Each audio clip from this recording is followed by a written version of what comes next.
Good.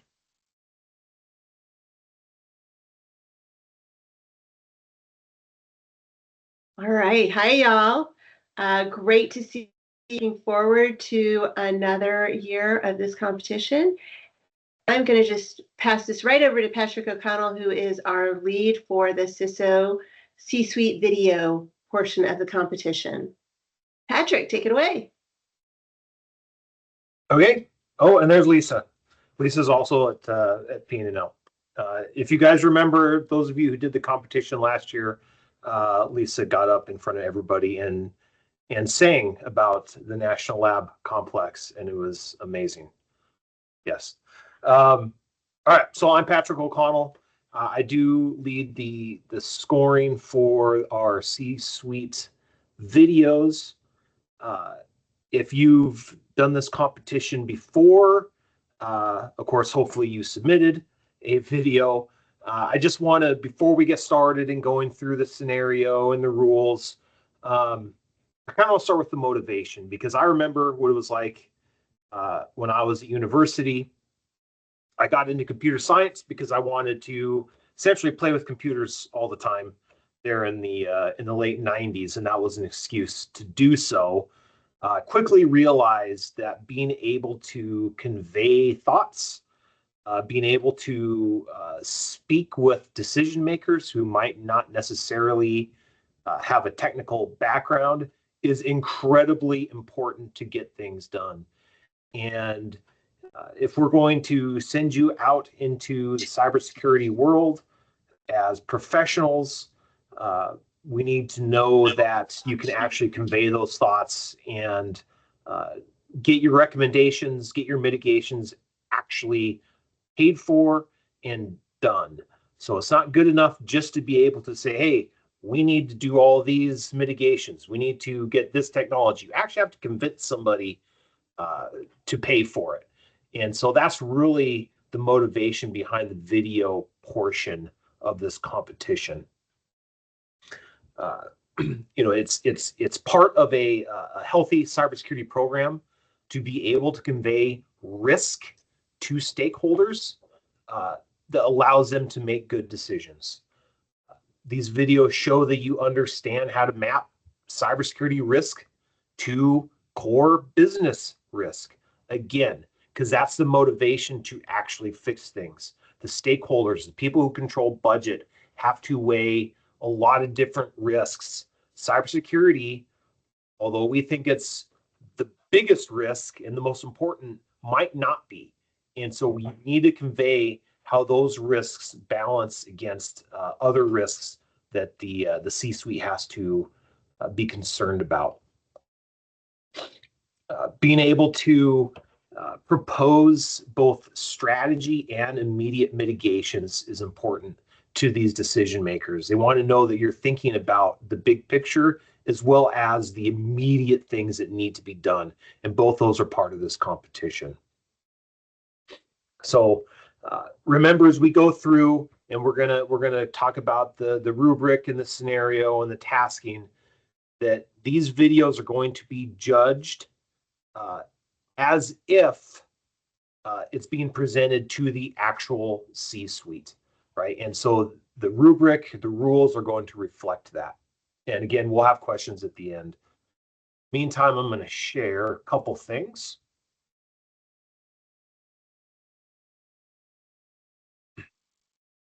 Hopefully you've all received this packet, and Teams is that thing where I have to reorganize my screen. I'm going to go through this fairly quickly because you have access to it. You all can read.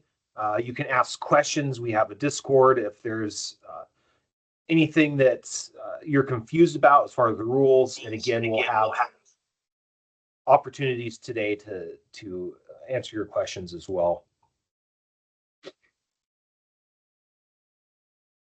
First important part of this, key dates.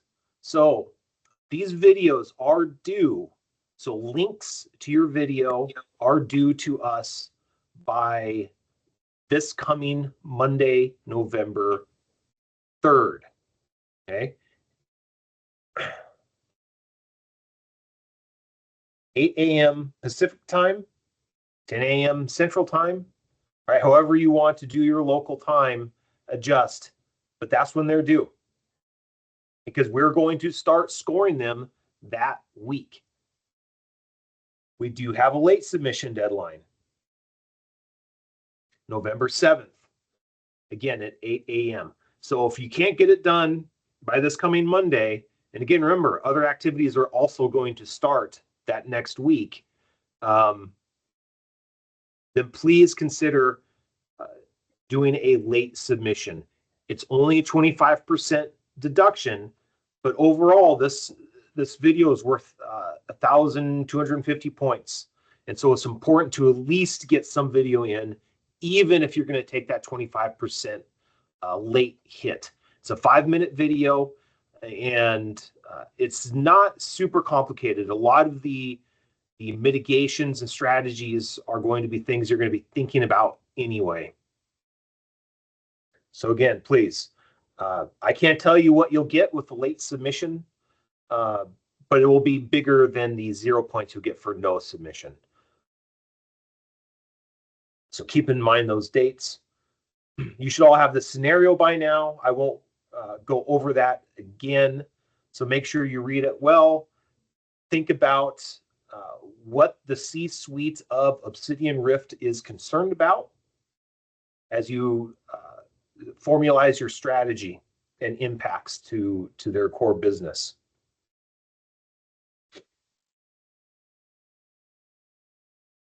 I want to point out a few things here. So this is a task. It's essentially the high level why. We want a 5-minute-ish, around 5-minute presentation to the C-suite, talking about the risk posed by the current or future threats to the affected networks. And these risks need to be tied to the concerns of Obsidian Rift Energy, right? We put a couple here: product disruption, equipment damage, safety, overall business. Okay, so again, most of those risks you can quantify in terms of financial, and certainly the C-suite does do that, but you should think of them as separate concerns. How does a cybersecurity attack, how does the threat of future attacks affect those concerns by the C-suite?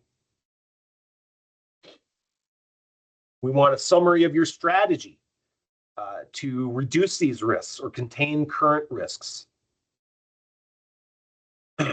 especially tied to ones that you've specifically identified that are causing threat activity. Okay, these should be higher level strategies, not just a list of mitigations, because we have the next bullet point, a list of actionable things to do right away for Obsidian Rift. Prioritize high priority recommendations. Okay, 5 minutes. These 3 high level tasks are all you're going to have time for. So make good use of your time. Good. We give a little bit more detail about exactly what we want and what you'll be graded on. These are the why. These are your why for what you're doing. And we provide here details of exactly what you should provide. All right. Pay attention to these. I'll point out a few things. Provide your team ID. Please don't put in your school name anywhere. Don't wear a shirt that has your school name on it. And we don't want to know what school you go to. But we do want to know what your team ID is, and you will be graded on that. Make sure you give attribution to everybody on your team, even if they're not speaking or on video. Give some detail about the risks and the strategy. High priority actions, just a few of them, right? We say 3 to 4. That's not a hard and fast limit, but they should be prioritized. And you should justify that prioritization.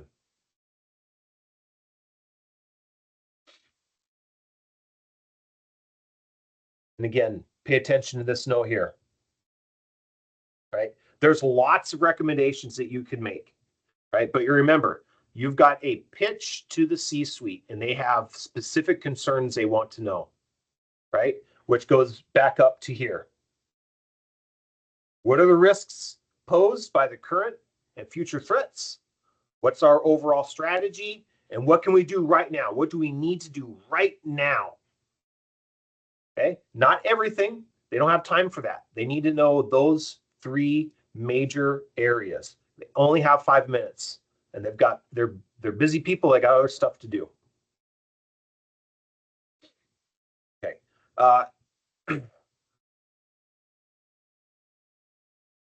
One thing that's been coming up lately, as you go through and you craft your slides, you craft your talk, if you use AI for assistance, that is okay. But remember, AI can give not great information. So it's your responsibility to vet any information you get. It's your responsibility to give attribution to any AI that you use. And remember that if you use AI for any script writing, it's going to sound not natural. And so take that into consideration. So be careful of your use if you use it, but it is allowed to assist you in this task. Rubric, again, make sure you take a look at this rubric. This is how you will be scored and judged on this submission. Overall, the video portion of the competition is worth 1,250 points. You can see the breakdown on the left, what each of these rows is worth. So 2% for the presentation time and required elements, pretty small. Our 3 big categories, each 30%, and then the overall quality, 8%. Keep that in mind as you go through, especially if you've run out of time and you're trying to fit it in. Hopefully you give this the time you need. But this is how it breaks down. I'll go through a few of these. I'm not going to go through the entire rubric. You can look at it. I'll just point out a few of them. The way we go through this when we score is we're assuming that everybody's perfect. So we're looking at the exemplary high score 4. And as we see things that aren't there, we're going down a score to see if you've met all in proficient. If not, we go down to see if you met everything in developing. You can see how we do this. And so we do use this when we score. We use this rubric. So this is the key to know if you have a good submission or not.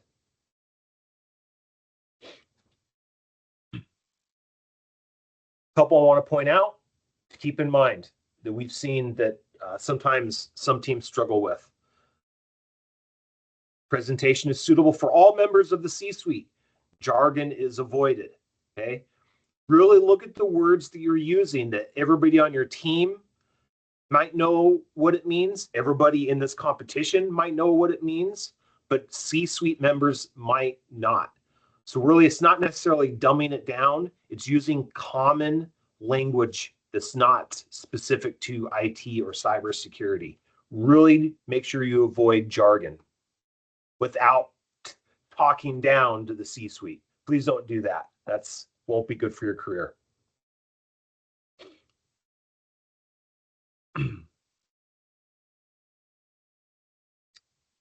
Complete strategy. So many times we'll see strategies that are really just more mitigations. Strategy is thinking longer term. They're higher level. And they actually have to be related to the risks that you just went over. Make sure there's a tie back. These aren't separate things. They should all be related. For the high priority recommendations, a lot of times we don't see any reasoning for why they're high priority. Remember, these aren't a list. These are the highest priority for what you want the C-suite to do. Give a reason why those are a high priority. And again, you're also trying to save the C-suite money. Assume that they can't buy all the best tools and appliances to support you. One more I'll point out. You don't have to wear a suit if you go on camera, which is also optional. You don't have to wear a suit. It can just be neat and tidy dress. Okay, polo shirt is fine. A nice T-shirt is fine. Something that you'd be comfortable wearing at work or in school. You don't have to dress up. We don't judge this quality of the presentation by how well everybody on camera is dressed. Okay, so take a look at that rubric. It's incredibly important. Patrick, if I could just Yep. Take a second. First of all, on the rubric, most of you have, maybe all of you, have seen a rubric that a teacher has used for school or your professor or something. It's used the same way here. And just like those of you that have done well with rubric-based assignments, you'll do well here if you use a rubric the same way. You use it as a guide to make sure you're checking all the boxes and getting as high points as possible. There's not just one person who scores your video. There are multiple people who score your videos. In addition to that, we have a validator team that provides some level of validation to the volunteers that are scoring. So we know if somebody is just completely off base. We've put in a number of things to try and get as unbiased, unprejudiced a score based on the rubric as possible so that you're getting really good feedback. And you will also get feedback on it. So recognize that that rubric is really your foundation. It matches all of the tasks you've been asked to do in the scenario. All right. Second, I just want to expand on AI a little bit. You're not allowed to use it for competition when you're doing all of your defense and mitigations and all that. You can use it for this task if you use it ethically and appropriately. So make sure that you're thinking about that. Is this a way that's appropriate to use this? Because we want to see what you are able to do, what you know. Using it, as I put in the chat, to help you get your words right, that's an appropriate way. Using it to help see that your script is checking all the boxes, that would be reasonable. Helping it to improve your performance, not do your performance, if that makes sense. All right, we don't want to see AI guy out there giving your presentation. We want to see you giving your presentation. So think about using it in an appropriate and ethical way. And have some fun with it. We enjoy when you have a little fun with it and you check all the boxes and you have a good time with it. So, and I think Patrick is now going to show you some example videos we've put together so you can get an idea of what a good versus not so good and how this links up somewhat to the rubric. Thanks, Sam. Thanks. Yeah, so we have a couple videos. One's better than the other. Neither of them are perfect. These are not videos that are based on this year's scenario. They're not even really based on a cybersecurity incident. These are based on a fictional physical security incident at a theme park. So while we use these videos to demonstrate some of the points that are in the rubric, this is not something you're going to be able to just take and model closely.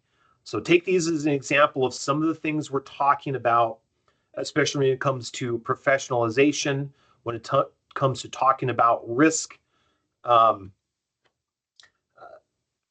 We will provide these as well, but as we go through these, I'm just going to let them both, I'll let one of them play, and then we're going to see if we as a group can come up with some good points maybe positives and negatives to take away from these. So I'll play the first one and then take notes. Be ready because I'm gonna hold you guys accountable for pointing out some things that you see on this. Hello.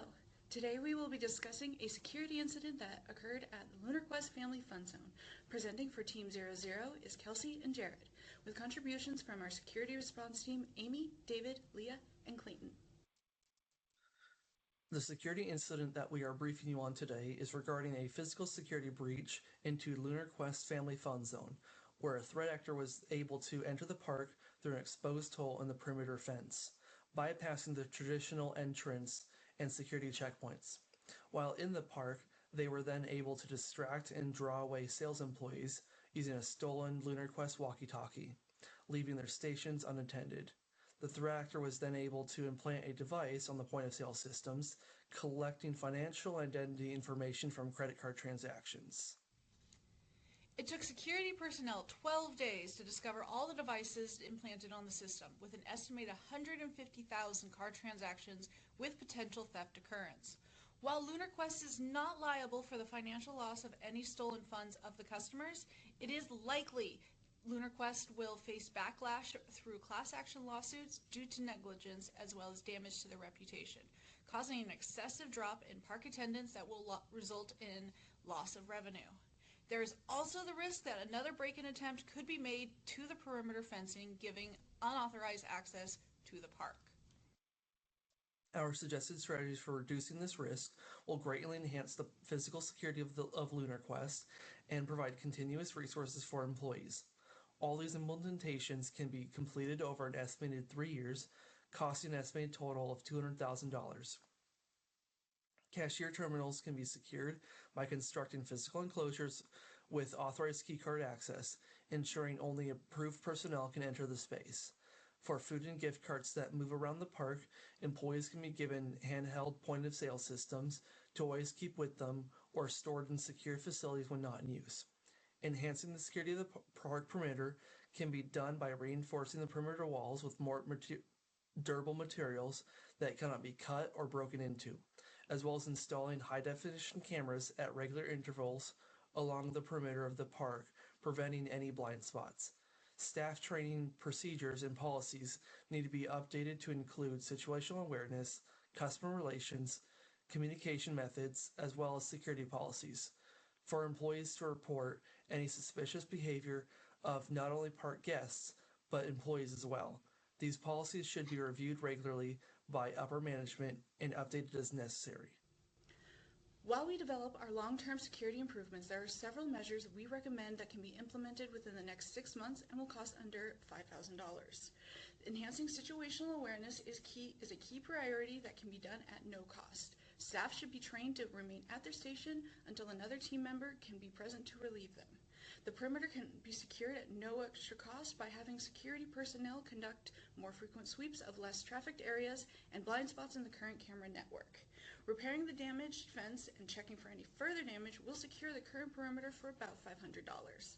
Secure communications can be implemented in very little amount of time and low cost by utilizing third-party applications for smartphones that most employees already have with them. These can use both Wi-Fi and cellular networks and will encrypt communications. A bring your own device policy will also be needed to be established. Securing access to the network for employees and guests can be established and tested within 6 months, costing under $3,000, including installing any necessary equipment. A virtualized private network will ensure that only authorized employees have access to the communications. The guest Wi-Fi can be accessed by registering a one-time use code printed on their entrance ticket with a timed expiration. This will help track devices and users that are accessing the network, as well as preventing any unauthorized devices from remaining on the network.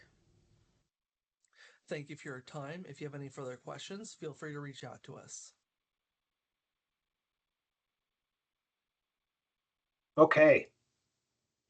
So, a couple thoughts. That was meant to be our good example. It's not perfect, right? So I think the first comment was it's not exactly 5 minutes. And while we don't, 5 minutes and 1 second or 4 minutes and 55 seconds is fine. Yeah, they had another almost 40 seconds they could have used, right, to convey more information, right? Probably could use a little bit more of that time. So that's a good one. They're not reading word for word, which is good. Yeah, they clearly practiced beforehand, right? They didn't just splatter all the information up on the slides. They give concise information on the slides, but then they're talking through it. It has good speed. It's clear. Yeah, the volume's down, but I think that's a technical problem on my side, which I'm not sure how to fix. So you might just all have to turn your sound up. I apologize for that. But they clearly practiced, and they didn't just read.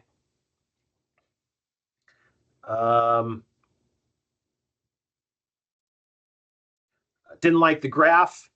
Yeah, but I can see that sometimes graphs are hard to try to convey the information that you're going for.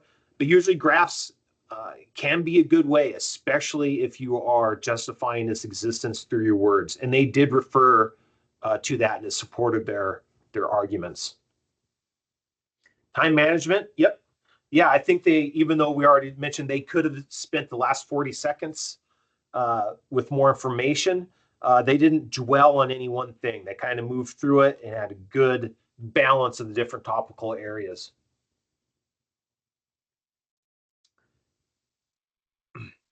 Yeah, Michael, justification for the recommendations, right? One thing I stressed in going through is really talking about why is something is prioritized. They probably could use their extra 40 seconds to talk about what the return on investment is on some of those recommendations.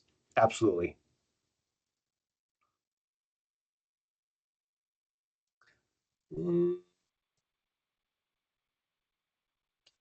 Yeah, and I think probably, yeah, you don't have to be on camera.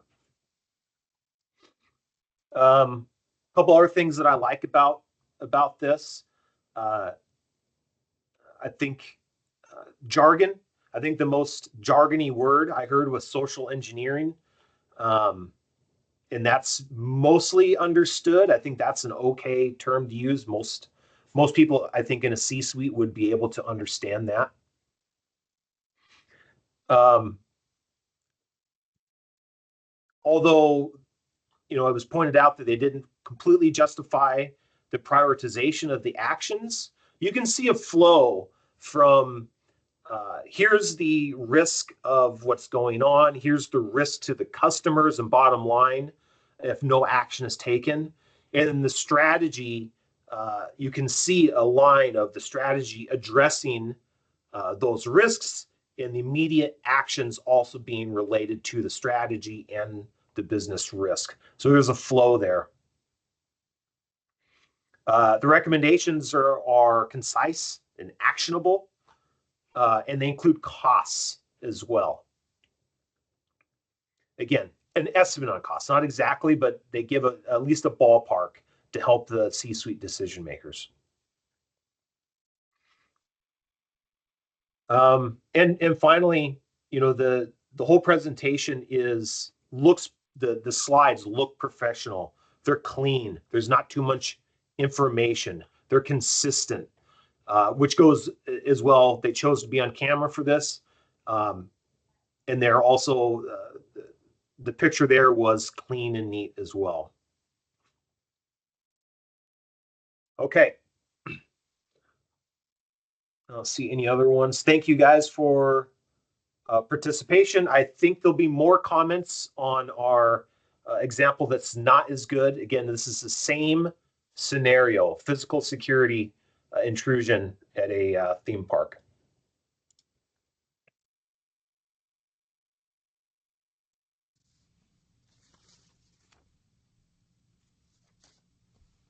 Hello, we are for the Lunar Quest Family Fun Zone Security Incident Response, representing Team 99 from Wasamata U.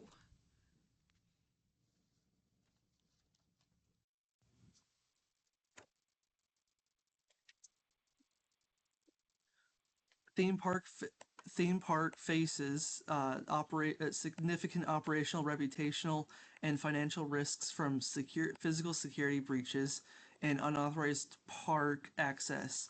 Proactively implementing advanced security measures and ensuring regular vulnerability assessments are critical to safeguarding park resources, protecting visitors and personnel, maintaining broad credibility.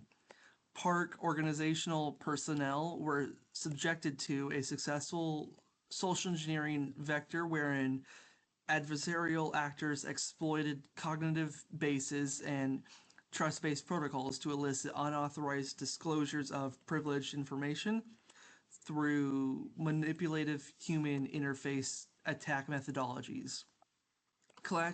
Class action lawsuits and associated reputational damage creates cascading effects that profoundly impact a park's attendance. These repercussions materialize via diminished customer trust, reduced ability to attract and retain guests, weakened operational efficiency, and competitive disadvantages.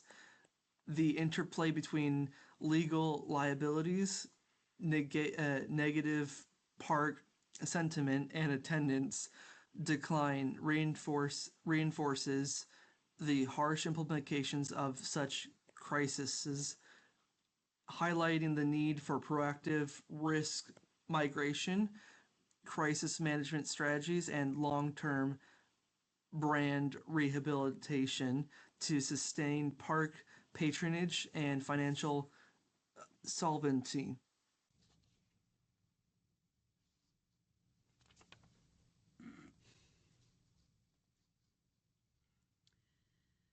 Our strategy includes a comprehensive security strategy by constructing a fortified perimeter with reinforced barriers, high voltage electric fencing, and a strategically designed moat to create multiple layers of physical deterrence. Additionally, highly trained armed guards will be stationed every 50 feet along the perimeter to ensure round-the-clock surveillance, immediate response capabilities, and unmatched protection for visitors, staff, and assets.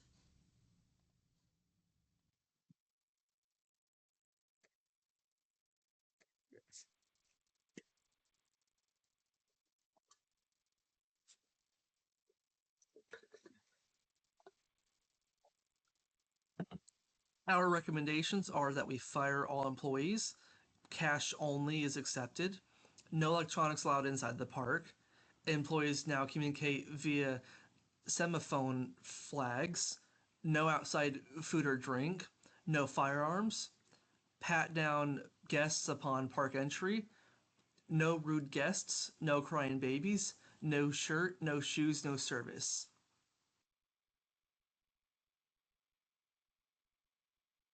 Okay, so that one, admittedly, we took that to the extreme. So Jared and Kelsey, they're at P&L now. They're our previous competitors in CyberForce, and I can tell you that the videos that they submitted for competition were a lot better than that. But even though this is an extreme example, we see a lot of these both in this competition and just in a professional setting. I'll go through, so I won't go through all of them. Yeah, university was mentioned. Please don't do that. Lots and lots of words on the slides, right? We pointed that out. Be concise. Speak to things. The slides are a visual aid, not the content. And then not only was there a lot of information, he read from the slides, which was, every time I watch that, it's pretty excruciating for me. Yeah, the note cards. I don't know if you guys noticed the note cards up as their titles. Tons of jargon. not really looking at the camera, and the camera wasn't even really focused on them. Pointed out the background, right? So it's hard to read white on black. There are accessibility issues, so pay attention to those types of things. They clearly hadn't practiced. Good.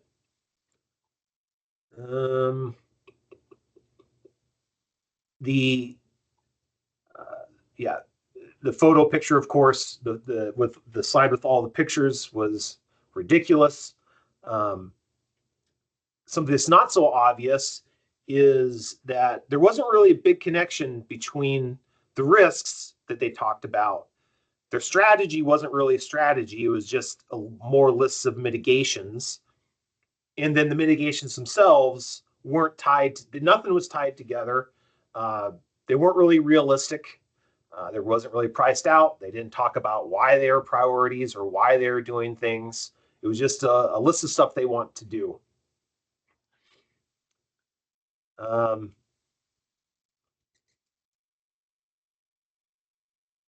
Yeah, this fire all employees. That's good. One thing that we didn't point out was, boy, it just kind of ended there abruptly, didn't it? They went through the last recommendations and then boom, video ended. And the video is only 4 minutes long, right? Certainly, they could have made use of that last full minute. Yeah, understanding risk versus strategy. That's a good point. Something that we really see over and over and over again. The strategy is not just more things to do. It's high level, longer term, directly tied to the risks.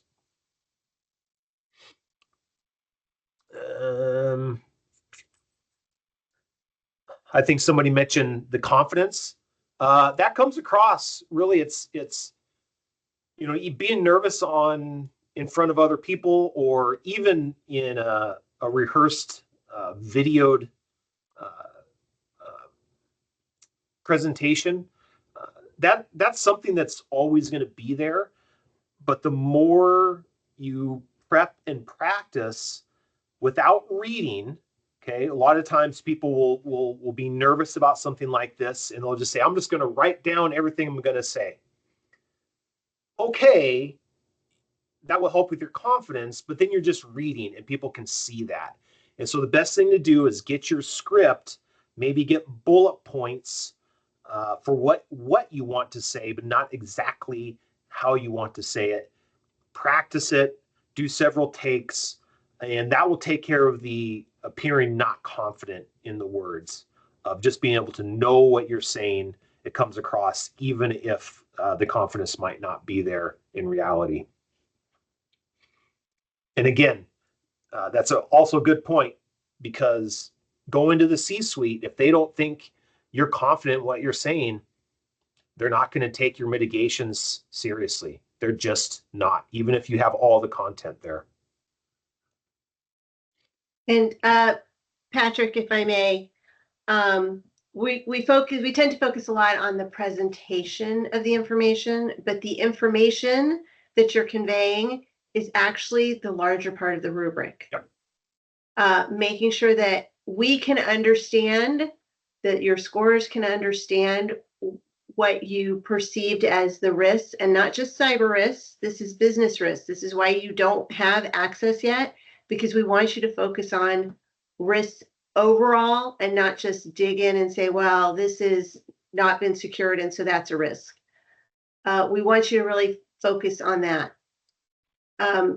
Realize that content is the larger portion of your score. So if you are treating it as haphazard, it's not going to be helpful. The presentation has a role to play, but it's that extra piece.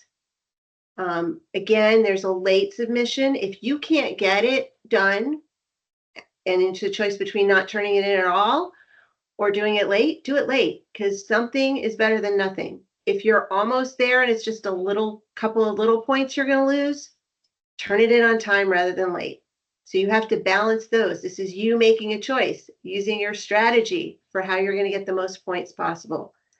I know that last year, the last 2 years, separating this out from the security documentation, all the other things, you all have turned in more videos than ever before. I think we were really close to 100% last year.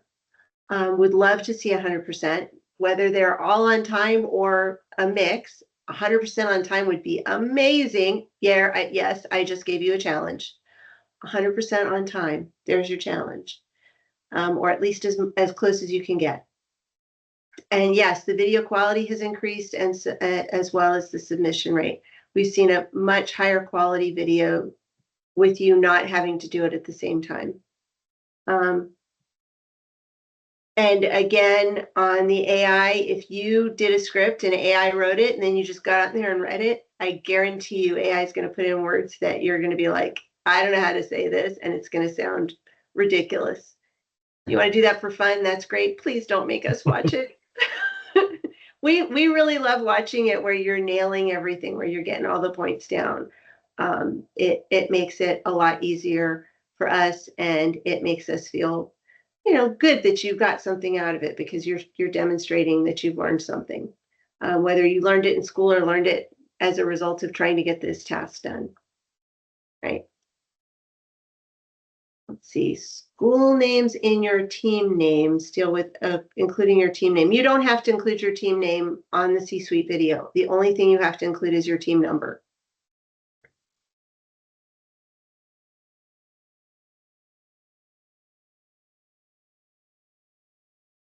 We do like names of people that are presenting, but just first names. We don't want the last names of people.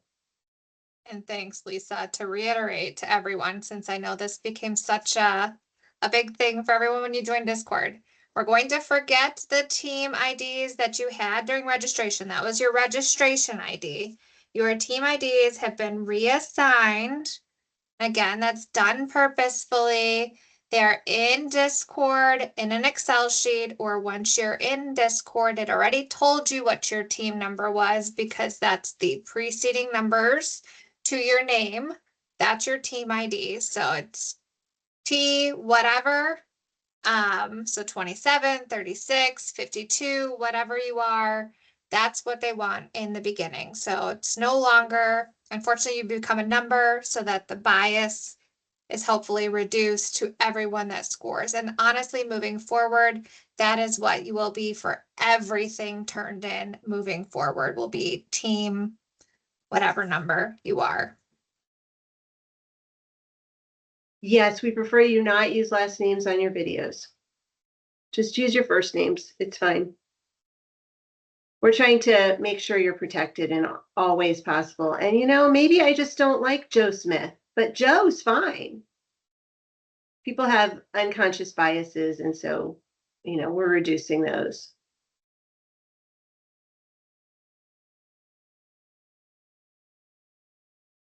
And honestly, your C-suite probably is going to forget your last name, or they already know it. It's one or the other, depending on the org you have.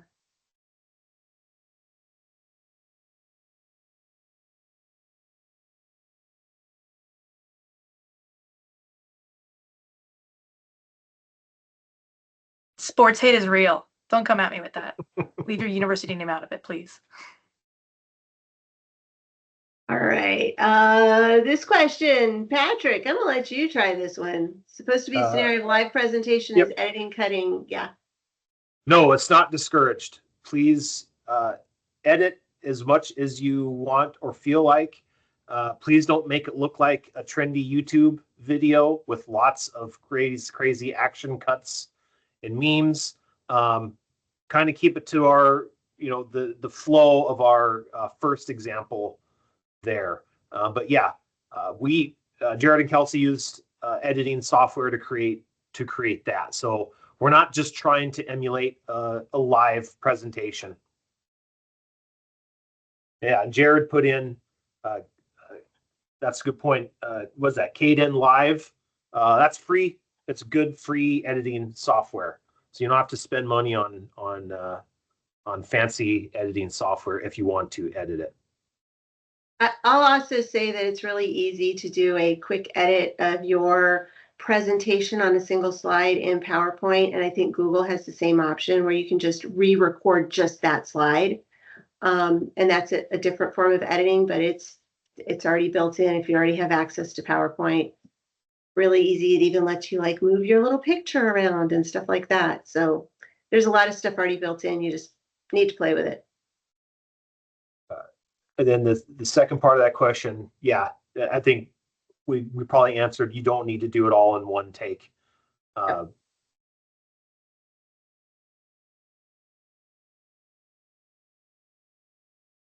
Mando, they were emailed the C-suite video documentation.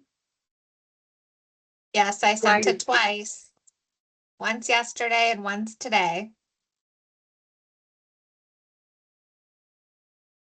Also, Appropriate attire does not have to be all the way to business casual as long as it's neat and looks presentable. So business casual kind of depends whether you're East Coast or West Coast. West Coast, most people have business casual available. East Coast, not always. Kind of depends on what your org is. Clean Yep, and no- presentable, please. Yep, no holes in your shirt. You're going to somebody's house for dinner for the first time and they're casual, but you want to make a good impression.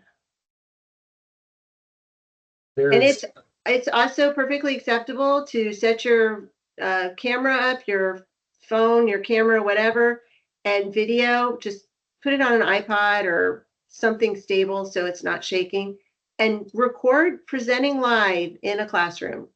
Just make sure your background looks neat and it doesn't have anything that identifies the school.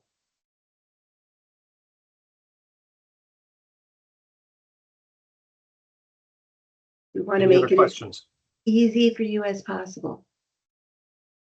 I will say that in the CyberForce area with all of the technical resources, there is a resource on what makes a good C-suite video.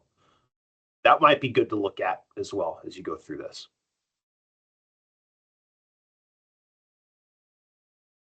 He's referring to the website, and I think it's called CyberForce 101, something like that. The CyberForce 101. Lots of technical resources. There's also one for the CISO briefing. There it is. That's the one. It's Thanks, really good. Amanda. Yeah. I would highly recommend looking at it.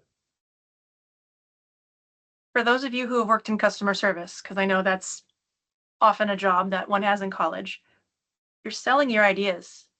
You're selling your strategy. You're telling them, this is what happened. This is what we should do. Here's the things that we should do it. You're selling it. So you have to make sure you're putting it in terms that they are going to understand. As was mentioned, technical jargon might not be the best. So explain like I'm 5.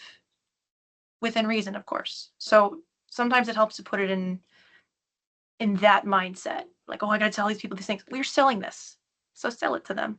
And if you have friends who do theater and you need help, ask them for some pointers.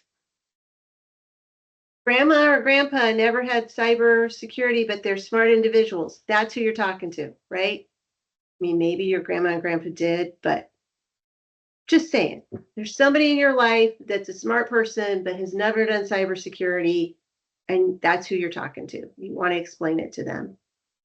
And by the way, we talked a little bit about AI giving you feedback.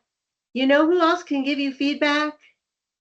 Your professors, your friends, your parents, other adults in your life.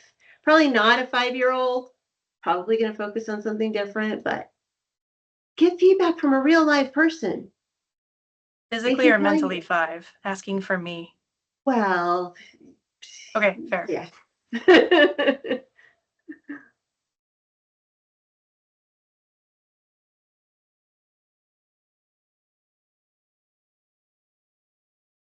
Are we allowed to use technical terms if we explain them? Well, you're allowed to use any terms that you want, right? Think about what your audience is. At the end of the day, are they getting the information that you're trying to convey? And, you think about it, we use a lot of acronyms at National Laboratories. If I'm only using that term once, it's pointless for me to give you the acronym I use all the time.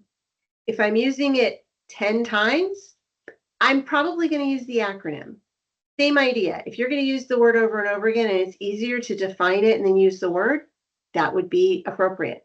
If you're going to use it once and you don't need to use it, you can say it some other way, that might be the way to go.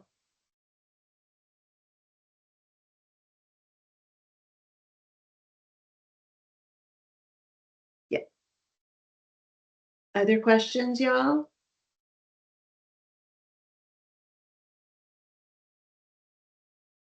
All right, I have a question for you. When is your video due for on-time scoring? When is it due? Let's see if any of you can get it without looking. Try and get it without looking. What time? I'm getting days and dates. Those look good. What time? All right, I see. Okay. All right, gave them Mountain Time. Central Time. Good. Yep. All right, now the trick one. When is that late submission due if you don't make that first deadline?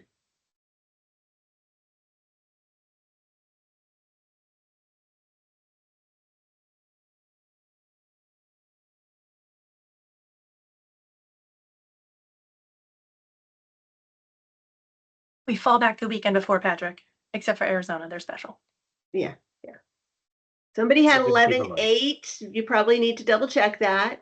Everybody else seems to be doing pretty good. 10 a.m. What area? What time zone? Because 10 a.m. might not cut it. There we go. All right, I'll have another quiz question for you. You have the scenario, you read the scenario, you're trying to get the best score possible. What other things should you reference?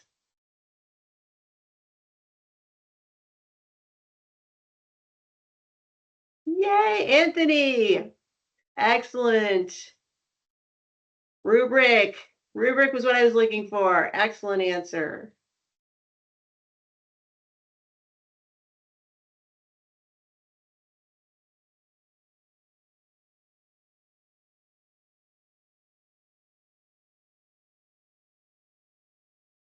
Let's see, here's another one. You're strapped for time because you got stuff going on, you have midterms or big projects, and you're a team, right? What should you do? Just forget about it and take a 0, or see if other members of your team can help pick up the slack?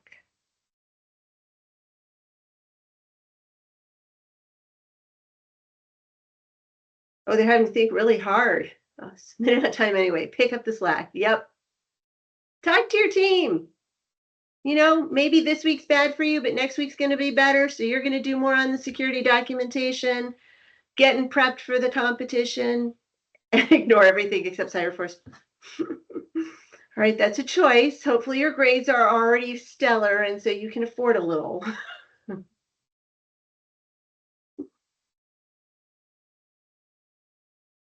Yep, some points is better than no points. Ouch. Alone out, retake the class. Yes, we have seen solo videos. So they got dinged a little because it was only one person. We've seen videos that we literally knew this person was like, I am not letting us take a 0. They obviously had no help. They were just turning something in, and that was better than a 0. Kudos to that person for stepping up. Yep. And we've had others where every single person on the team was involved in the video, and you could see that they had all pulled together to make the best that they could. So, yep, whatever it takes.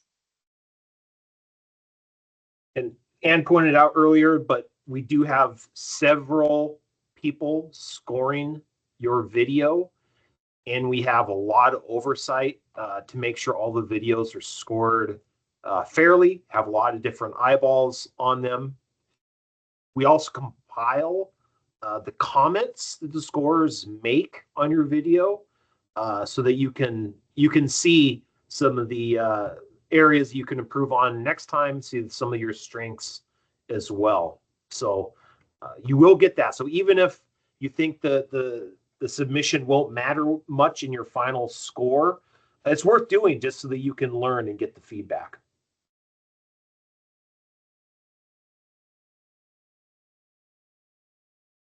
And I think we've still only seen one team that got full points on video and security documentation. I like to give you challenges. Just saying. So we are going to provide the presentations. I think, not sure of the methodology. I think we'll at least get them into Discord, or a link in Discord for those presentations so you have access to them.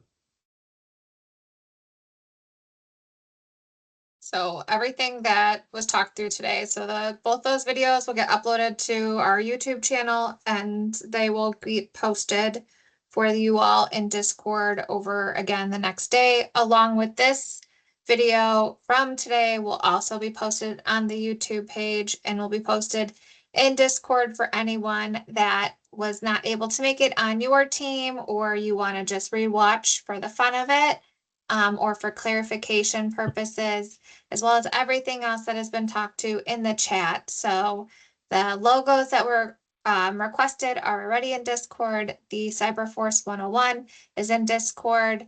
The scenario has been sent out twice in email, and I need people to go to your emails to find the scenario for this, because that's where I need people to communicate, as all of us will do as adults through emails. So I need to ensure that you're getting those before I just jump to put things away for you, because you'll also get them again later.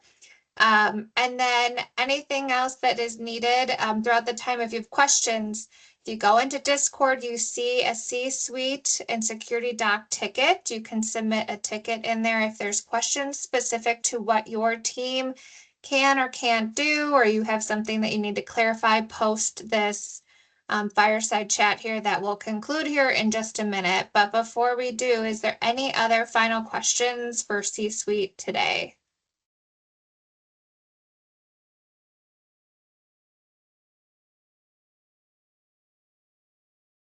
Going once.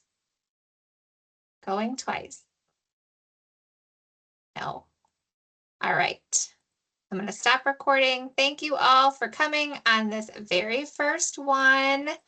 And again,